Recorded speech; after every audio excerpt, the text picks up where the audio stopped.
Life has deficits. It's time to take an exit and live in the black. Live in the black. Life has deficits.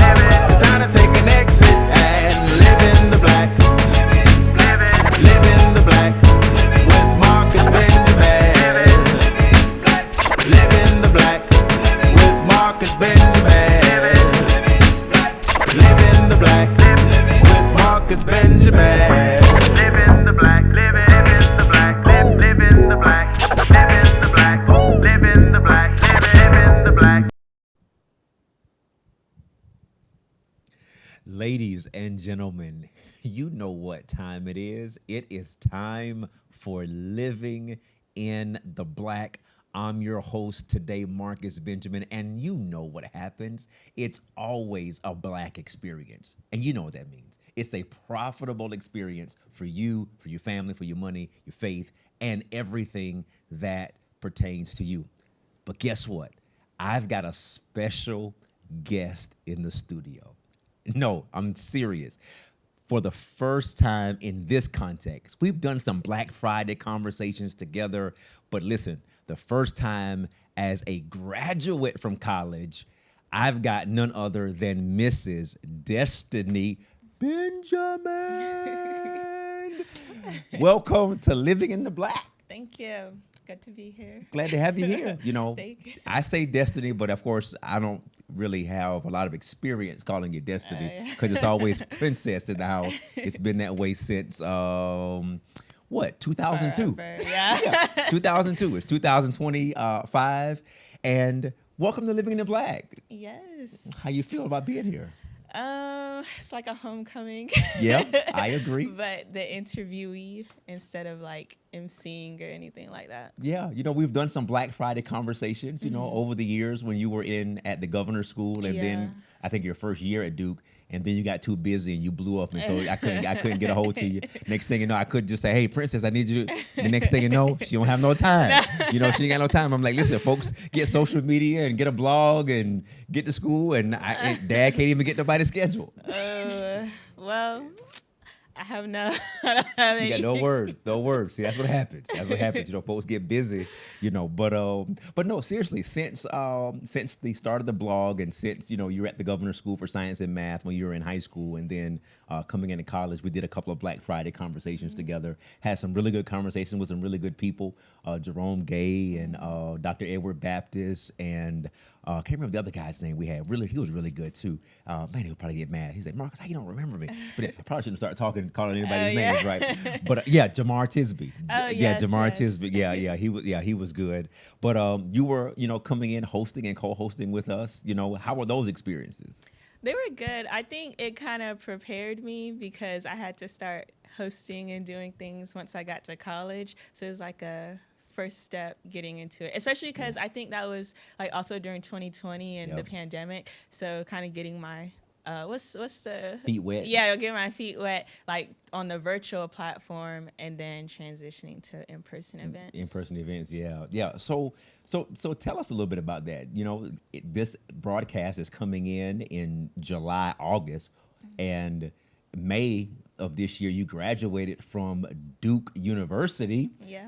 Listen, shout out to the Blue Devils. Yes, shout out. Let's go.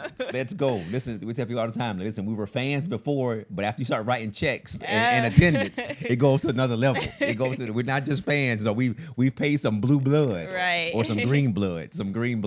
So how was your experience at Duke? Just kind of give us a kind of an overview of the last 4 years at Duke. I think it was definitely a journey. I think my freshman year was the trenches. Like it was so hard. Yeah. Freshman year was really hard. Not class wise. I think the governor's school kind of prepared me. I feel like nothing can be harder than the governor's school. That was rigorous. I don't even academically was fine, but just getting used to being on a college campus, being on a bigger PWI, predominantly white institution, and then also thinking that you're going to a school in the South, but it's situated or it's still a private school, and then you're also, a lot of its students are coming from the North or the West or international. And so it's not really that Southern feeling. So even though I'm just going like one state over, it still felt like different world. Yeah, a whole different world, and not like the show. Not the show. Not the show. No, this was definitely not. Was it Hillman? Yeah, Hillman. No, this was not Hillman College. This was At not all, Hillman College. at This was all. not. No, it wasn't. So it was definitely ups and downs. I think sophomore year was kind of when it started getting better for me socially. And then junior year, of course, I was at Spelman for a semester. So that was the Hillman A Different World experience. It was. It was. And then I came back, and I feel like it just blew by after that.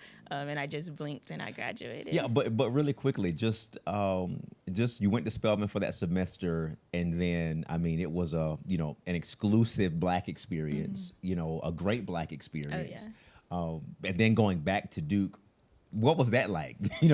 Leaving the PWI, going to Spelman, then going back to Duke. Just how was that transition?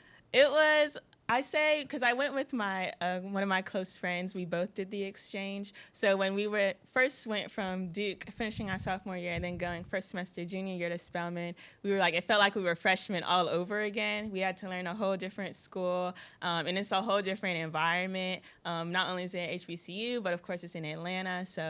And it's in the AUC, so it's not just Spelman. You have Morehouse, and you have Clark Atlanta, and so it's just this whole different, not just the school experience, but the environment that you're in.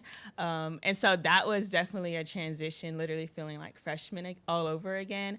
But the experience in general was, junior year was my favorite year of high school, or it's not high school, of college, not just for Spelman, but second semester as well. But it was just so good being around like all Black women. I didn't have all Black female professors, but most of them were Black women professors. And so it really enhanced my experience. And then also being a political science minor, Spelman's political science program is one of the best in the nation. And so getting to learn from their professors was really just, I don't know, it was a great experience. And I loved it. I felt at Spelman, I felt more comfortable like in my skin than at Duke, which I think is kind of a given, like you would assume so. Right. But not even just being Black, because most of the clubs, organizations, and people I interact with at Duke are Black. So I don't necessarily have the typical PWI experience in that sense. But just being a Black woman, and like specifically the intersection of race and gender, that was just the best environment to be in for that semester. And so then coming back to Duke, I think that was the biggest transition, is not being surrounded by all Black women anymore. Yeah, because we were, even with me and your mom, it was like even though we had never been on Spelman's campus, before, but when it comes to dropping you off, I had been to Morehouse like years. I've been talking about, I was probably 20 or 19 or so. Like it was a long time ago. But I don't know, in my mind, it just didn't click that they were all so connected. Like it was so like literally right you walk across the street, you're at Morehouse. You walk across this street, you're at Clark Atlanta. Yeah. I mean, it was just like, hold on, how did I not catch this when I was a teenager, You'll have class at Spelman one day, and then Wednesdays you go to Morehouse for, they call it Hump Wednesday, and then we used to go to Bible study at Clark, so we'd really be like just navigating all the campuses. In a sense, it's almost like a Black neighborhood, like a Black community. It's so nice. That context of the Black community, that concept of a community of civilization where we're building one another and so forth. So I mean, you really have that live experience right there. So we're gonna come back to Duke and how you finished up with Duke, because again, your junior year, you had a lot going on your junior year. So we're gonna come back to that. But before we do, let's take a jump back for a second, because you're on Living in the Black. Just really quickly, what is your perspective of living in the Black? How does living in the Black speak to you from the standpoint of what you know the brand to be, as well as just what you've experienced with us doing it and just your own interpretation?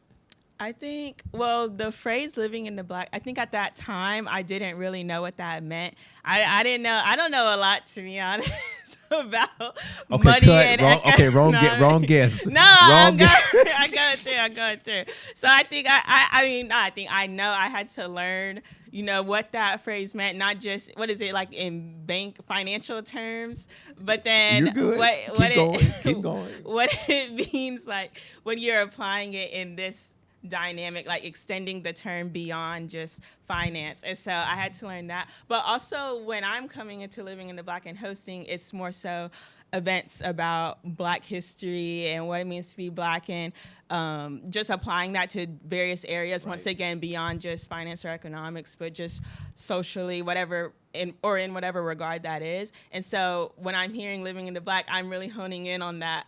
Living as Black, like I'm very so Black no, history. hold on. So we're saying living in the Black, but she's hearing living as Black. Yes. So she's creating her own brand underneath the brand. But I'm saying the term can be extended beyond just what its intended meaning was. No, fully agreed. Yeah. Because even during COVID, like I said, we had some really good, some tough, challenging, quote unquote, black conversations, which were needed to be had, because the concept of Blackness means profit. The concept of Blackness means expansion. Even when we start thinking about the universe and the expansion of the universe, dark energy, dark matter, that all of those scientific elements are necessary for our universe to expand, for our universe to grow. All the things that came to be out of our universe, when God spoke, he was speaking in Blackness to create life. And so, nevertheless, coming back, to the conversation, that Black does mean profit. It does mean excess. David said, "You anoint my head with oil," speaking of the Lord, "and my cup runs over." So, in every area of our life, God wants us to experience abundance, prosperity. He wants us to experience wellness, well-being. That's his plan. And it just so happens that the word Black in a financial banking concept, it means that as well. So we're bringing all it back full circle. But I was also going to say, when just based off what you just said, with the transition from like doing living in the Black in high school, and then my freshman year, I was part of this program through the Mary Lou Williams Center for Black Culture at Duke, and it's called On the Way.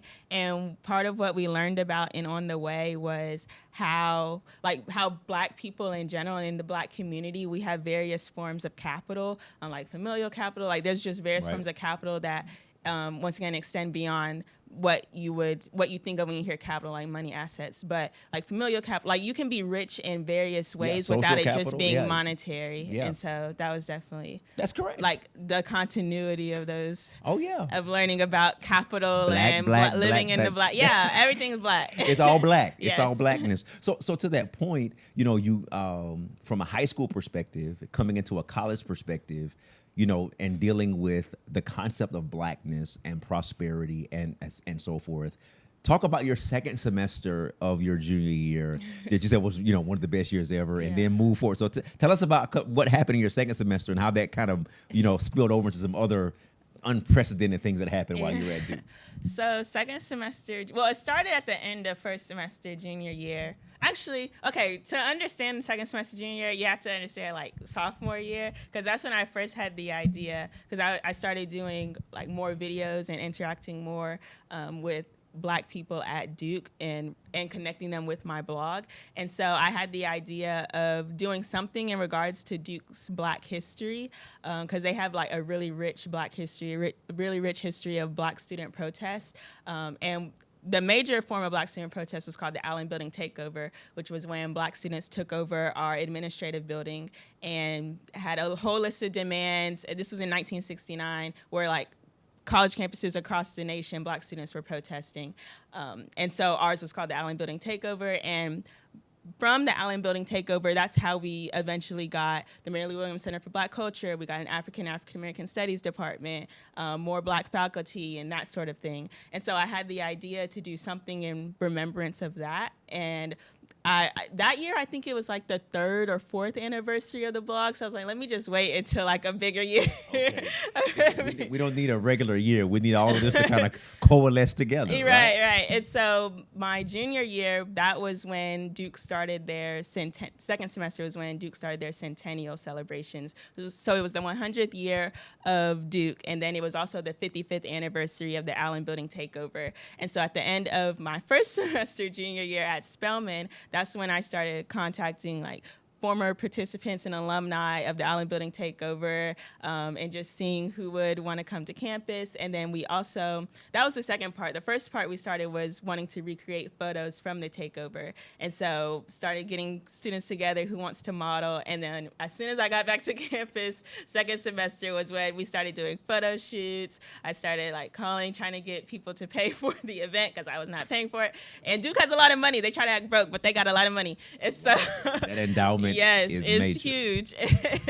And so I started like petitioning, sending out one-pagers to various departments on campus. And eventually that culminated on February 13th.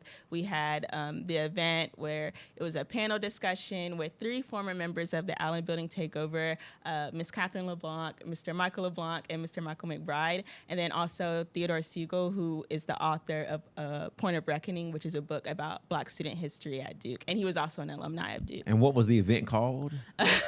Revisiting the Takeover. Revisiting the Takeover. Yes. It was, we were glad to be there. I mean, we actually had some reserved seats. I mean, we're Yes, thankful that we had some front row. reserved seats. We had some front row reserved seats. It was a fantastic event. It was in was it the Duke Library? Yeah, it was Duke in our Rubenstein Library. Rubenstein Library, packed to capacity, packed to capacity. You know, you'll see some videos and images and stuff popping through. We were definitely proud parents, you know, seeing you Thank pull it you. off. And the people there were excited that you pulled it off. They was Oh, like, man, yeah. thank you for doing this. And then ultimately it ended up having some shine in Duke's centennial, their centennial video and things like that. We saw Yes. Revisiting the Takeover. We saw Destiny's, you know, popping through. So you made an impact while you were at Duke. Right. You didn't just go get a definitely. degree. Definitely, yes. So Have to. No, fantastic. So let's do something really quick. Let's jump back because here's what happens. You know, your mom gets questions all the time. You know, I get them rarely. But your mom gets them all the time. She'll get an email, she'll get a text message, she'll get a Facebook inbox. You know, man, looking at Isaiah, looking at Destiny, looking at what they're accomplishing. Oh my goodness, like what did you do? How, you know, so on and so forth, right? And so forth. And of course, your mom has her, you know, varying responses, you know, based upon the age of the child and so on and so forth. But take us back and tell us a little bit about your experience growing up in the house that helped you prepare and be on a trajectory for a Duke University. Talk a little bit about that. I think growing up, we were always, well, I guess I don't want to speak for Isaiah, so I just speak for No, me. speak for him. No, speak for him. Let him clean it up later. If he had to clean it up, he can clean it up later. I think we were always in an environment where, like, cultivated by you and mom, where we were like heavy into education and learning. And so whether that be when we were really young, just always reading, always going to the library, like the Bishopville Library. I remember always being in the Bishopville Library. And then just always being in the library, always doing like little extra things or like the book programs over the summer, like inside the classroom and outside the Do classroom. you remember who the librarian was at the Bishopville Library at that time? Do you remember the person's name? Do you remember? I don't remember exactly. It was I'm an pretty sure older your black mom- woman and an older white woman. Okay. Your mama come in the chat when it's live and she'll put Yeah. it. But let's just quick shout out to Yes. to the Lee County Library in Bishopville, South Carolina. Shout out to that because again, during that time when that's where y'all were. Yeah. But And continue. even through the library, not just doing the academic side of things, but I know we also were part of other programs. Like we were in a painting class, and we were in a cooking class, just always doing different things during the summer. That ice hockey thing that your mom Oh, did that that was time. the oh Jesus. I don't know what I don't It listen. was so Listen. cold. Out of your mom. Most of all of her ideas were amazing, but that one was a fail. No, that was a fail. Whenever we do like when people ask me why I was doing hockey, they'd be like, "In South Carolina, like Black people? Where? First of all, where in South South Carolina Carolina are you playing hockey?" Your mom had me go take you guys out there that time. It was maybe one of the so anyway, it was freezing. Yeah. And y'all were out there doing ice hockey, and you guys would put on y'all game face, right? Y'all would get out the car, put on your game face, smile and wave. You know, with the penguin, smile and wave, boys, smile and wave, boys. Put on your game. Y'all go out there and do it. I'm freezing, y'all freezing. And as soon as y'all got in the car, what happened? Just, What are we doing? her hands were so cold. Yeah, so there was a lot of diversity there. Yeah, and I was going to speak to like the importance of third spaces, and not just going, well, as a child, not just going like school, home, or as an adult going to work and coming home, the importance of having various third spaces where you can go and like cultivate your hobbies and your interests. And so I think having that balance between like learning and the academic side, book learning and the academic side of things, and also hobbies and kind of digging into what our passions are, what we liked and what we didn't like. Hockey we didn't like, but the cooking class was fun. Going to the library was fun. And soccer wasn't good for you though. That's soccer was not good for Swimming you. and basketball were the best ones. Yes. And volleyball was cool. Yeah, volleyball ended up becoming but the basketball ended up becoming more important than basketball. Yeah. Basketball ended up becoming more important than volleyball in that sense. So yeah, but there was a challenge though. That's it. There was a challenge was as the advent of phones and social media and iPods and all those kind of things, there were some restrictions that were at the house. Yeah. What were some of those restrictions that you remember? I'm trying to remember because I know we would try to cheat it. So it's like course. I'm trying not to remember our rules.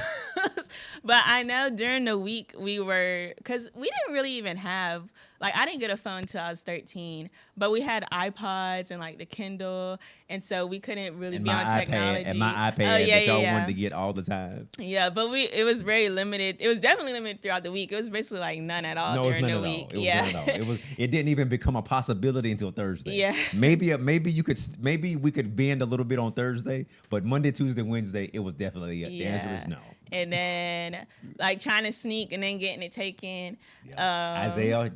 Now I know you did it too, but Isaiah was. Yeah. I didn't do it too much. Well, not that we remember. We again, you must have just did get caught. Isaiah just got caught a lot. Isaiah just got caught a lot. It's like, well, what are you doing? Yeah. Isaiah just got caught. But in that sense though, as parents, now with kids who are in school, kids who are even when I was coaching, your basketball team, I would have parents texting me, Coach Benjamin or Coach Marcus, can you talk to so-and-so? I can't get them off their phone. I'm like, what do you mean you can't get them off their phone? That's your child. What do you mean? You paid the bill. The answer is walk in the house, put it right there, don't touch it. But my point in saying that is it wasn't designed to try to, even now, keep you guys away from anything, which, of course, that's a good thing in some instances. But it was really designed, and our thought process was we wanted you guys to have the discipline of learning, the discipline of creativity, imagination, being able to occupy yourself mentally, whether that was in the house or, hey, going outside and go pick up that basketball and go do something. Yeah. Isaiah does, hey, go outside and figure something, go figure something out. So we wanted to cultivate that, but over time, it did develop a discipline. Because when you guys had to take standardized tests, when y'all were taking the PSATs and SATs in like 8th and 9th grade, you guys were able to focus, lock in, take these multi-hour exams. And I'm pretty sure it was challenging, but it wasn't nearly as challenging as it could have been if you guys' brains were rewired for entertainment and short-term gratification. Right. Yeah, I think that was definitely important in regards to discipline and knowing, like now, or when you get to college, or even like the governor's school, with it being a boarding school, knowing when to put the phone down, or put limits on your apps or something like that, and really dig into studying. And just learning that balance for yourself. Yeah, and so take a moment and just encourage some teenagers. Maybe even some middle schoolers. In terms of just because it's even more immersive now. Because I think when you guys were in middle school, I think Snapchat was just kind of trending, kind of coming out like 8th, 9th grade. Snapchat, right. But it wasn't like the way it. Like now you've got Snap, you've got TikTok, and now you got apps that we don't even know about as parents. Yeah, I think TikTok definitely has changed kind of the game in regards to being able to lock in, I guess you could say, on anything for that matter, because it's just, most of it is short videos. Now they've extended to where you can post longer videos. But even then, because you started the app where it's like these 15 to 30 or maybe even less than that second videos, so people get used to like, okay, I can hone in for 15 seconds and then I swipe. And so you just keep swiping and swiping, and then hours pass by and you don't even realize it. And so that's really inhibiting like your ability to, what is it? I can't think of the phrase I'm looking for, but you can't lock in, just to be honest. And so I think really, I guess the encouragement would be, it really is difficult to give encouragement, but no, not saying that sounds really grim and dim. But hold on. Hey, we got to cut this. Hey, listen, whatever the last 10 seconds, throw it out the video. Edit it out. But I think it's important to really think long term in regards to your own personal goals, and think of, like, if I lock in now, if I do what I'm supposed to do now, then I can have more fun later, versus, I can have the time of my life now, and then later on, I'm like, now I really have to lock in. But now you're past the point of locking in. People have different timelines of everyone's life. Like, there's no perfect time, or everyone has their own perfect time. My perfect time isn't going to be your perfect time. But you can still get ahead of it and be like, okay, if I am disciplined now, if I do what I'm supposed to do now, then it'll pay off for me further down the line. Yeah. So to that point, like, and I want to bring this up because this is important. The reason why Destiny was talking about, she can't give no major encouragement, because she was like, listen, this is good, you guys. It's designed to be addictive, right? Mm-hmm. That's the point. It's designed to be addictive, and it's not. Certainly there's content that people and kids and so forth, and even adults for that matter, should not be involved in. But I try to tell parents and kids, it's not even about the content. It's really about what's happening in the brain. That you can't be engaged in that volume of activity on a day-to-day basis and it not rewire the brain against the habits that are necessary for longer term success. Mm-hmm. So to your point, when it's time to lock in, the brain can't lock in. Mm-hmm. It's not like the mind doesn't want to lock in, but the brain has been rewired to such an extent that it's like 5 seconds, 10 seconds, and they're trying to do a math problem or a difficult, especially those word problems on the SAT exams. And, when you got to really think and read and understand, like, hold on, they're trying to trip me up here. Right. I need to read this question thoroughly and understand it. And what happens is it's hard now because the brain has been rewired. And so to that extent. No, go ahead. Oh, sorry. I didn't mean to cut you off. Yes, you did. Yes, you did. I wanted to elaborate on why I say it's hard to give encouragement, because I was thinking of not necessarily like my generation and above, but with the new generation coming up, because I think more on a systemic level. And the fact that you see these social media apps like TikTok gaining more traction, and then when you couple that with the fact that the Department of Education is being gutted, and the very overt ways that the government is purposely trying to like inhibit the newer generations of kids in their educational experiences. So that's why I say it's hard, because it's not just like, on an individual basis, I need to stop scrolling so much on TikTok. I need to, stop, being so immersed in my phone and be more like really honing in on my studies. It's not just on an individual basis. It's also on a systemic level where you're also having to combat the fact that you're not getting the education that you're supposed to be receiving. Even my generation, we weren't necessarily getting the best education, but it's getting progressively worse. And so it's not just like, that's why I was saying it's kind of hard to give encouragement, because it's not just me one-on-one telling you this. You're also going to have to be more cognizant and aware of, how do I think outside of the big system, of big U.S. Right. No, I get it. And so to your point, I'm glad you brought it up, because when it comes to living in the Black, one of our core pillars is family, right? So to your point, these broader systemic issues that are happening governmentally, politically, that are cascading down, that's why at the core, the family is so important. Because if the family is disintegrated, so for example, when we go back to you guys' childhood, the thing that your mom and I used to say all the time is, we will do our best to influence things out here that we can't control. But you know what we can control? Whatever the address was that we were living in at that time. You know what? We can control what's happening here. And I remember years ago, I was meeting with,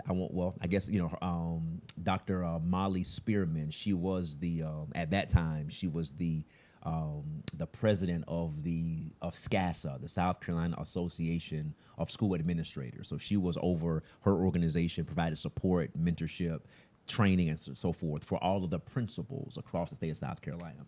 And I was sitting down talking to Molly and her vice president at that time, can't remember the guy's name. And I said to them, I said, here's the challenge. I said, we can talk about politics, we can talk about all these things, stuff that needs to drastically change. You guys say you can't find it.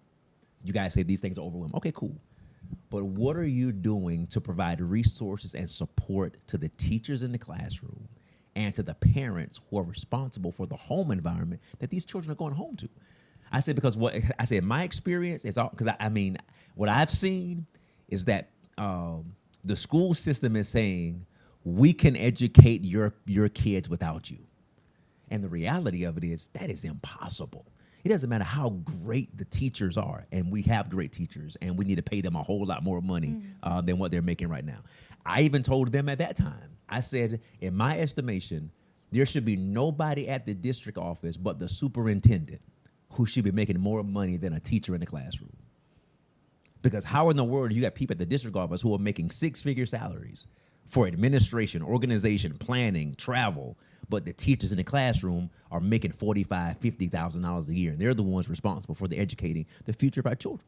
So coming back around to your point, yeah, these broader systemic things are there, but a major foundation of living in the Black is, how do we equip parents with the tools, with the perspective to say, I've got to be responsible. We would always say to you guys, what's your last name? Your last name is what?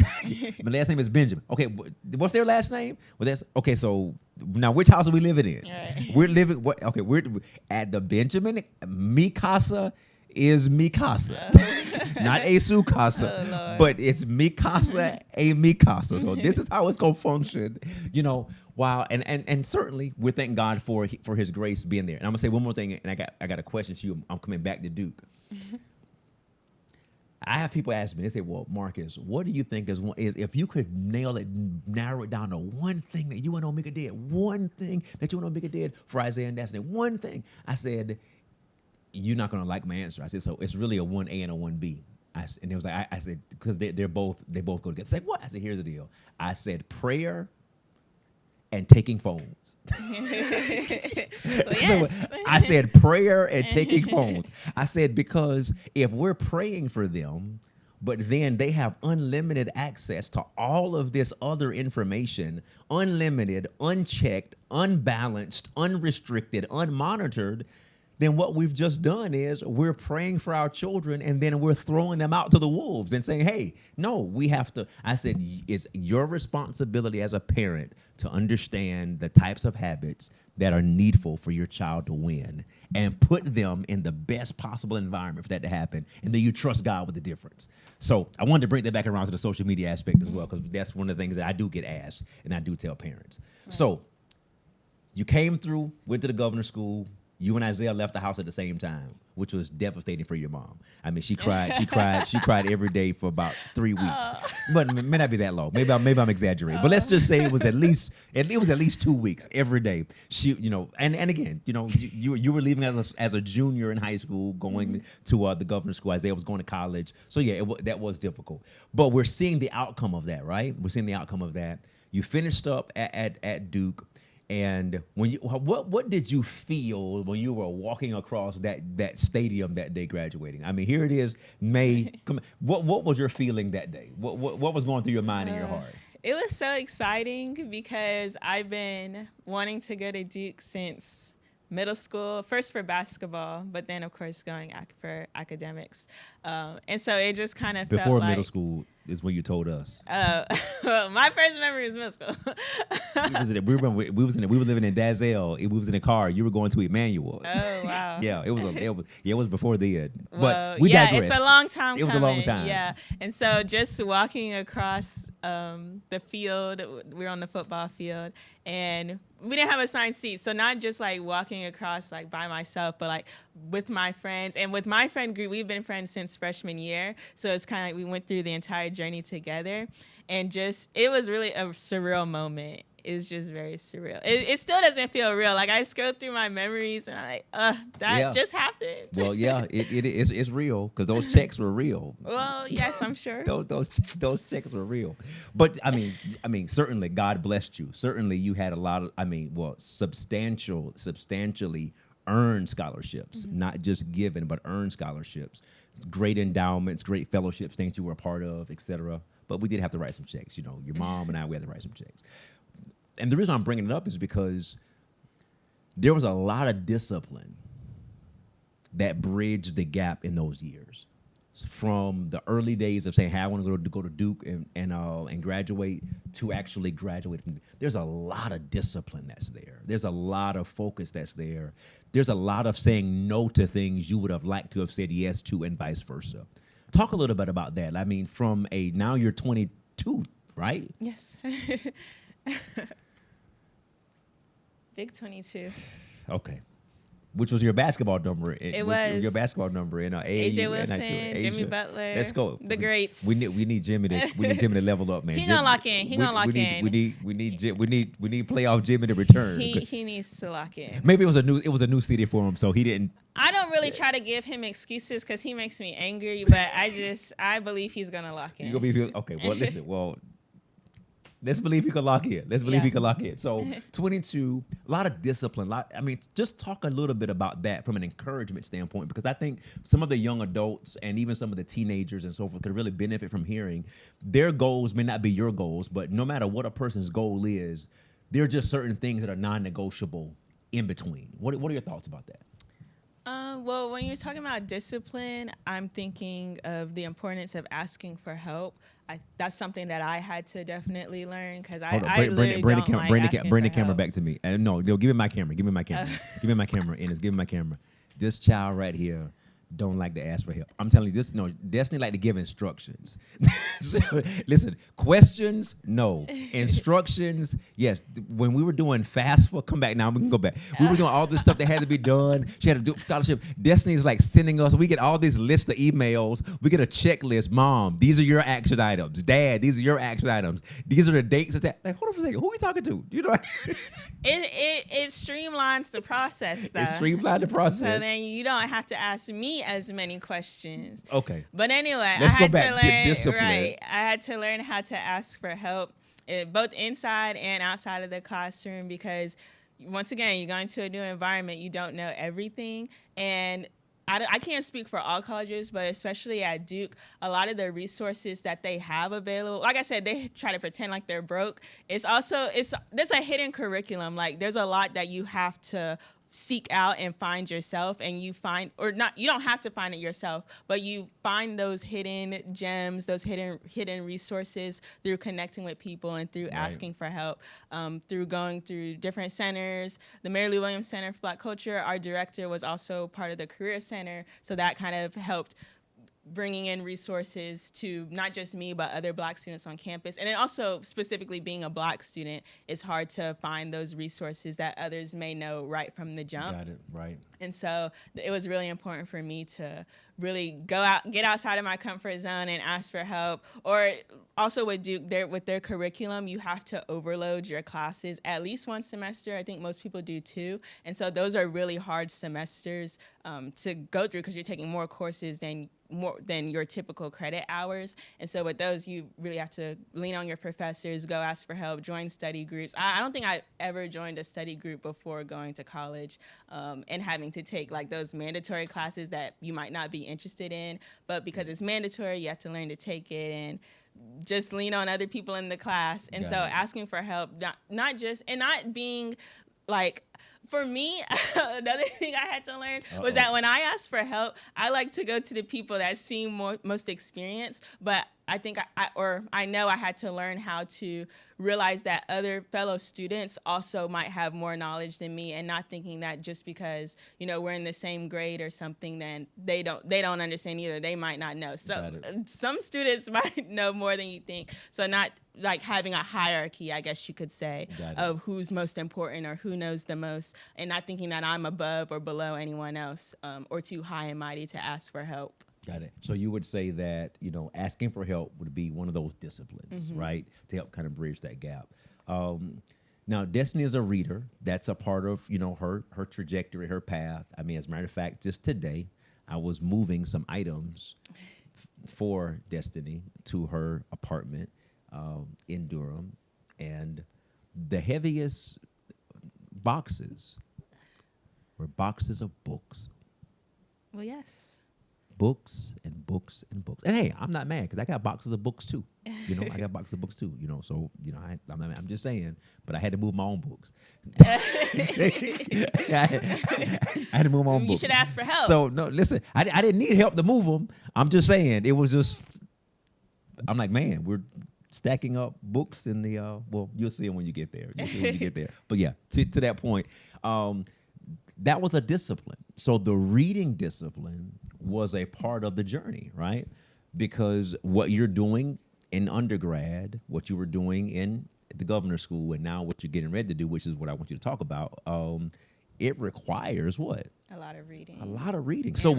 And writing. So without developing those disciplines, and your mom was really heavy on the writing. Of course, she was heavy on the reading and the writing side. And we read in our house all the time. We read the Word of God. I mean, we read books in general. I mean, we all would sit down, and read. Even when you were in elementary school, we used to go to Barnes and Noble and do what? Just Read. pick out books and just sit there and read. So my point is, there are certain disciplines and habits that are non-negotiable depending on where a person wants to go, right? And we're blessed to see, those things coming out. So tell us what's coming up next for Destiny, and what's getting ready to happen as this Living in the Black episode is going to be dropping in early August. What's getting ready to happen for Destiny? I am starting graduate school, a PhD program at UNC Chapel Hill. Hold on. Let's say talk to and let's let her talk to her camera for a second. Let her look in the camera and tell these folks what's getting ready to happen. I'm starting a PhD program in African American Studies at UNC Chapel Hill. The other blue. Listen, so I got to get a little blue wristband or something to go around my. This is more lavender. Yeah, I got to get something to go around my wrist or something. So we'll keep the dark blue as the primary color, right? And then we'll have the light blue as Duke always comes first. Yeah, Duke is first. Duke is first. So, yeah. Are you excited about that PhD journey? Are you excited about your next steps? I'm definitely excited because. Like, for me, I was excited for the transition from high school to undergrad because I was like, this is a more, finer, what's the word I'm looking for? It's more specific to what I'm interested in. And so I was excited for that transition. But then when you get to undergrad, you kind of learn that you don't just get to take the classes in your major. Like, there's other requirements you have to take. But I'm really excited for the PhD program because that's genuinely not just taking courses in my field of study, but also doing my own research, which I started doing at my junior year, I think, at Duke. And so being able to really hone in on that and just do my own research for that period of time. Gotcha. So two things as we're wrapping up. This has been a fantastic conversation. Hopefully we can have her come back. But it's hard for me to get her this time. I mean, now she's going to PhD. I mean, who knows? I mean, it'll be next year. As a matter of fact, it'll be 4 years from now. No, I'm joking. I'm joking. We won't let that happen. But we can't end Living in the Black, just like we was having a conversation with Isaiah, without talking about your faith and talking about your faith in God, your walk with God, somewhat historically, kind of going back and then bringing it to the present. Just kind of give us a context of how faith in God has played a role in who you were, how you were raised, and who you are today. Yeah, I think. Growing up, when we were little, it was always, so when y'all were taking our phones, it was always as soon as you wake up in the morning, before you can do anything else, you have to read at least one chapter of the Bible. So that was important, not just in getting to know the word, but once again, going back to discipline. And then, of course, growing up in the church, that obviously played into it. But that's when you're young, so you it's more so, it kind of feels like just being obedient, which obedience is a biblical There's principle. There's a blessing in obedience.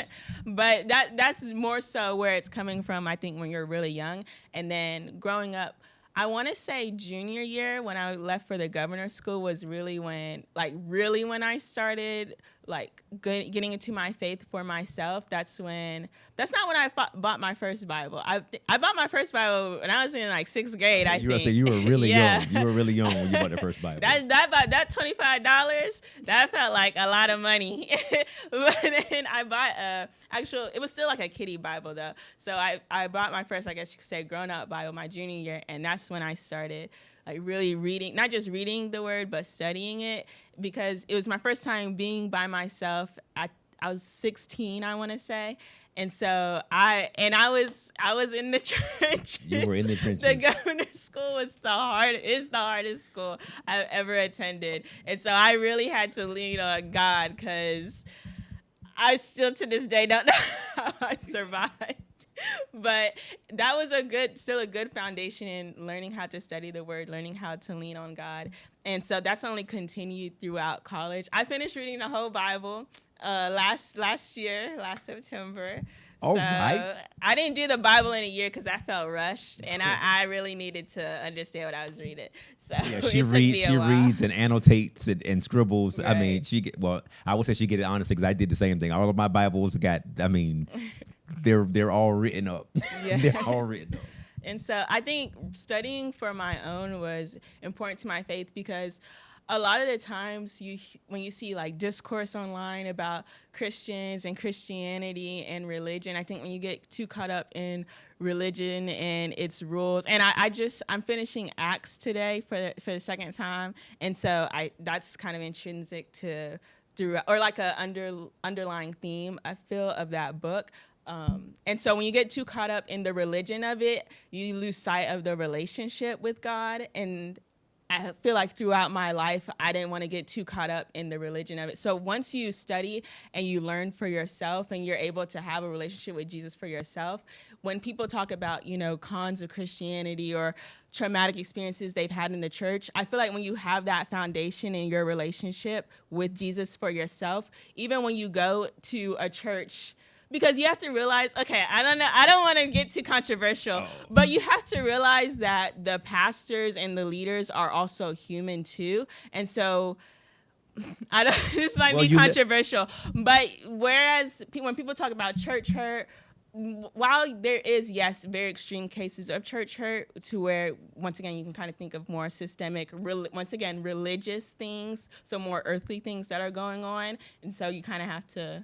Yeah, so I'm gonna leave that where it is. But that's where discernment comes in. That's what I'm getting at, is when you study for yourself, when you have a relationship with God for yourself, and then when you're also in community with like-minded people, because that doesn't mean like it's just you and God. You should also have a community. Right. Then you're able to discern, okay, this is the church for me, or I can agree with this. Maybe I don't necessarily agree with this part, because even with the church I go to in Durham, our bishop, our pastor, he's very open. He's like, if you disagree with maybe a part of what I say, we can have a conversation and we can, go back and forth. Like, we have conversations all the time about like social justice in the Bible, because we come from, even though we have the same goal, we come from two different angles. Right. And so I think it's really important to have that discernment, and that comes with learning the Bible for yourself. Go ahead and shout your church out in Durham. Go and shout about. Go ahead and shout them out. Shout out Bishop Gabi, Pastor Carla. Yes. Listen, he tries to play we have a fake beef, but we don't, and that's why I'm shouting them out right now. Oh, Lord, praise God. So come back and wrap your thought up in that regard. What were you saying there? But yeah, I think I kind of wrapped it up, but just really emphasizing, like, when you have a strong foundation with God and with the Bible for yourself, then you're able to bring that discernment to to any area, to any environment that you're in, and that really helps to ground you and not get too caught up in the religiosity of everything, but actually like cultivating a relationship with God. Yeah, amen to that, because, and amen to everything that you said, because having the foundation of a personal relationship with God through Christ, then growing in that relationship through community, discernment, perspective, all those variables are there, because now it's not like my identity in Christ is now wrapped up in the community. No, my identity in Christ is wrapped up in Christ, and then I'm joined to a community to grow, to fellowship, etc. Because we're all imperfect people, so things are going to happen that just like, whoa, what's up with that? But at the same time, there are certain levels of maturity in a community that certain things just don't happen. So to your point, if we have an individual relationship with God, we're then able to interpret that correctly and not blame God, blame Jesus, or blame the scriptures for something somebody else did. You know, Right. so tell the people how they can follow you and connect with your blog before we wrap up Living in the Black or Living as Black. Yes. Hashtag. You can follow me on Instagram at What's Our Destiny. I'm also newly on TikTok at What's Our Destiny as well. All of it is at What's Our Destiny. And then the website, of course, is www.whatsourdestiny.com. Fantastic. So listen, ladies and gentlemen, it's Marcus Benjamin. I've had the pleasure of hanging out with none other than the princess of the Benjamin family, Destiny Benjamin. It has been fantastic, and we hope to have you back, you know, at Yes. some point in your early PhD Sure. process, and keep walking through this thing so we can track your journey and how God is using you, and ultimately help us to live as living in Black. the black. God bless you guys. Have a great one, okay? Life has deficits. It's time to take an exit and live